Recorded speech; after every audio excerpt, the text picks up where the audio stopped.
रूत।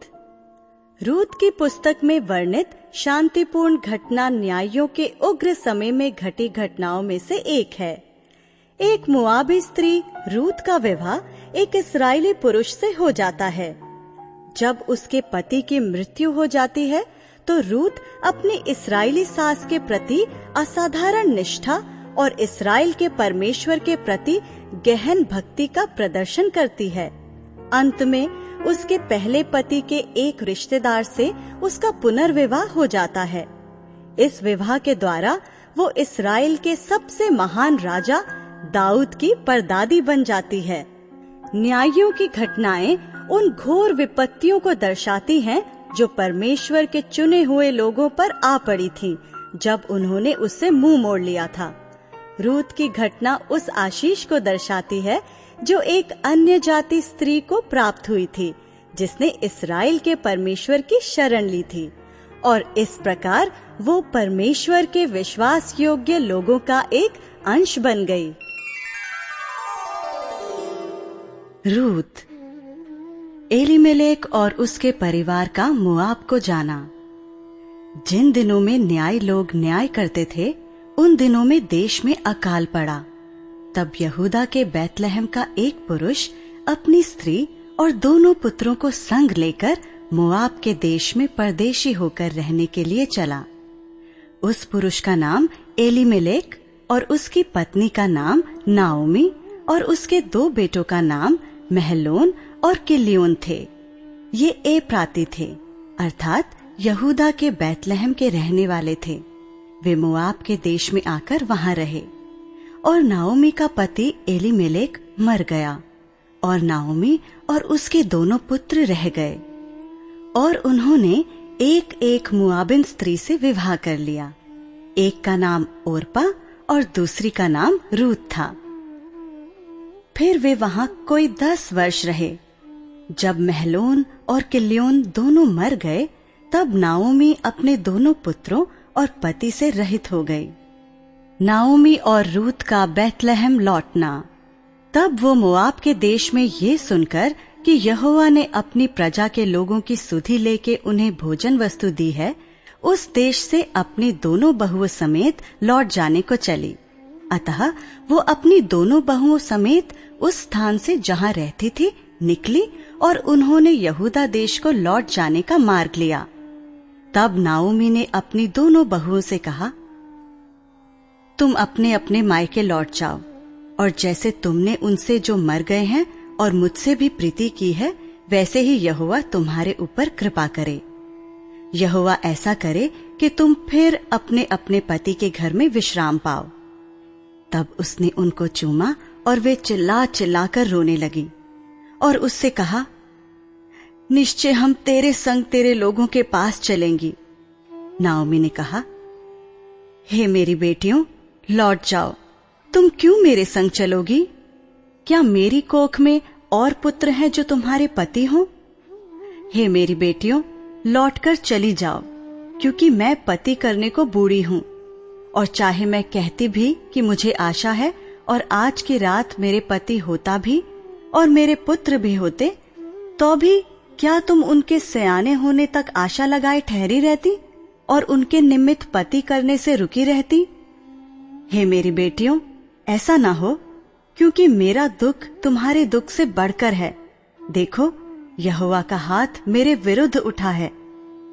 तब वे फिर से उठी और ओरपा ने तो अपनी सास को चूमा, परंतु रूत उससे अलग न हुई।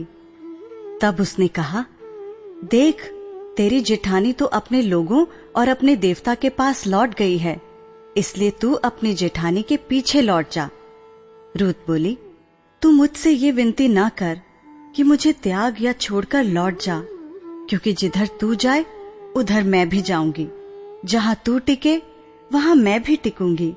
तेरे लोग मेरे लोग होंगे और तेरा परमेश्वर मेरा परमेश्वर होगा। जहाँ तू मरेगी वहाँ मैं भी मरूंगी और वहीं मुझे मिट्टी दी जाएगी। यदि मृत्यु छोड़ और किसी कारण मैं तुझसे अलग हूँ, तो यहोवा मुझसे वैसा ही वरन उससे भी अधिक करे। जब उसने ये देखा कि वो मेरे संग चलने को स्थिर है, तब उसने उससे और कुछ ना कहा। अतः वे दोनों चल निकली और बैतलहम पहुंची। उनके बैतलहम में पहुंचने पर सारे नगर में उनके कारण हलचल मच गई और स्त्रियां कहने लगी, क्या ये नाओमी है? उसने उनसे कहा, मुझे नाओमी ना कहो, मुझे मारा कहो, क्योंकि सर्वशक्तिमान ने मुझको बड़ा दुख दिया है। मैं भरी पूरी चली गई थी, परंतु यहोवा ने मुझे छूछी करके लौटाया है। इसलिए जबकि यहोवा ही ने मेरे विरुद्ध साक्षी दी और सर्वशक्तिमान ने मुझे दुख दिया है, फिर भी तुम मुझे क्यों नाओमी कहती हो?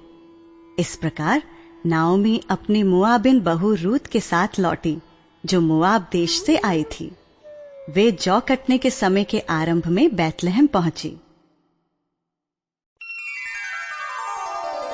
रूत बोअज के खेतों में। अध्याय 2। नाओमी के एली एलीमेलेक के कुल में उसका एक बड़ा धनी कुटुंबी था, जिसका नाम बोअज था। मोआबिन रूत ने नाओमी से कहा, मुझे किसी खेत में जाने दे कि जो मुझ पर अनुग्रह की दृष्टि करे, उसके पीछे पीछे मैं सिला बिनती जाऊं। उसने कहा, चली जा बेटी। इसलिए वो जाकर एक खेत में लवने वाले के पीछे बीनने लगी, और जिस खेत में वो संयोग से गई थी वो एलीमेलेक के कुटुंबी बोअज का था। और बोअज बैतलहम से आकर लवने वालों से कहने लगा, यहोवा तुम्हारे संग रहे। और वे उससे बोले, यहोवा तुझे आशीष दे। तब बोअज ने अपने उस सेवक से जो लवने वालों के ऊपर ठहराया गया था पूछा, वो किसकी कन्या है? जो सेवक लवने वालों के ऊपर ठहराया गया था उसने उत्तर दिया, वो मोआबिन कन्या है, जो नाओमी के संग मोआब देश से लौट आई है।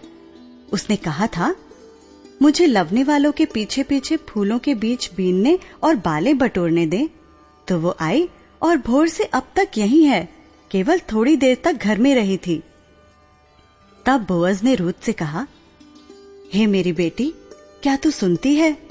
किसी दूसरे के खेत में बीनने को न जाना, मेरी ही दासियों के संग यहीं रहना। जिस खेत को वे लवती हों उसी पर तेरा ध्यान बंधा रहे और उन्हीं के पीछे पीछे चला करे। क्या मैंने जवानों को आज्ञा नहीं दी कि वे तुझे तंग न करें? और जब जब तुझे प्यास लगे तब तू बर्तनों के पास जाकर पानी पीना, जिसे जवान लोग भरते हैं। तब वो भूमि तक झुककर मुंह के बल गिरी और उससे कहने लगी, क्या कारण है कि तूने मुझ परदेशिन पर अनुग्रह की दृष्टि करके मेरी सुधि ली है? बोअज ने उत्तर दिया, जो कुछ तूने पति की मृत्यु के बाद अपनी सास से किया है, और तू किस प्रकार अपने माता पिता और जन्मभूमि को छोड़कर ऐसे लोगों में आई है जिनको तू पहले न जानती थी, ये सब मुझे विस्तार के साथ बताया गया है।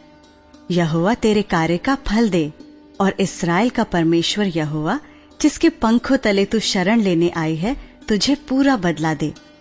उसने कहा, हे मेरे प्रभु, तेरे अनुग्रह की दृष्टि मुझ पर बनी रहे, क्योंकि यद्यपि मैं तेरी दासियों में से किसी के भी बराबर नहीं हूँ, तो भी तूने अपनी दासी के मन में बैठने वाली बातें कहकर मुझे शांति दी है।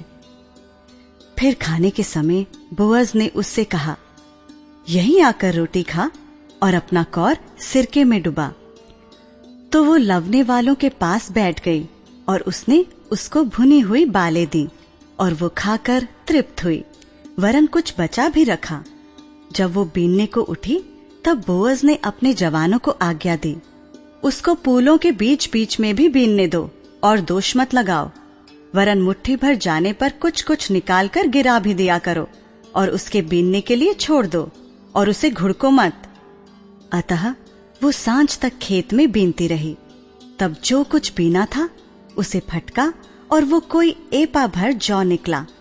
तब वो उसे उठाकर नगर में गई, और उसकी सास ने उसका बीना हुआ देखा, और जो कुछ उसने तृप्त होकर बचाया था उसको उसने निकाल कर अपनी सास को दिया। उसकी सास ने उससे पूछा, आज तू कहाँ बीनती और कहाँ काम करती थी? धन्य वो हो जिसने तेरी सुधि ली है। तब उसने अपनी सास को बता दिया कि मैंने किसके पास काम किया, और कहा, जिस पुरुष के पास मैंने आज काम किया उसका नाम बोअज है। नाओमी ने अपनी बहू से कहा, वो यहोवा की ओर से आशीष पाए, क्योंकि उसने ना तो जीवित पर से और ना मरे हुओं पर से अपनी करुणा हटाई। फिर नाओमी ने उससे कहा, वो पुरुष तो हमारा एक कुटुंबी है, वरन उनमें से है जिनको हमारी भूमि छुड़ाने का अधिकार है। तब रूथ मोआबिन बोली, उसने मुझसे ये भी कहा, जब तक मेरे सेवक मेरी सारी कटनी पूरी न कर चुके तब तक उन्हीं के संग संग लगी रहे। नाओमी ने अपनी बहू रूथ से कहा, मेरी बेटी, ये अच्छा भी है कि तू उसी की दासियों के साथ साथ जाया करे और वे तुझसे दूसरे के खेत में ना मिले। इसलिए रूथ जौ और गेहूं दोनों की कटनी के अंत तक बीनने के लिए बोअज की दासियों के साथ साथ लगी रही और अपनी सास के यहाँ रहती थी।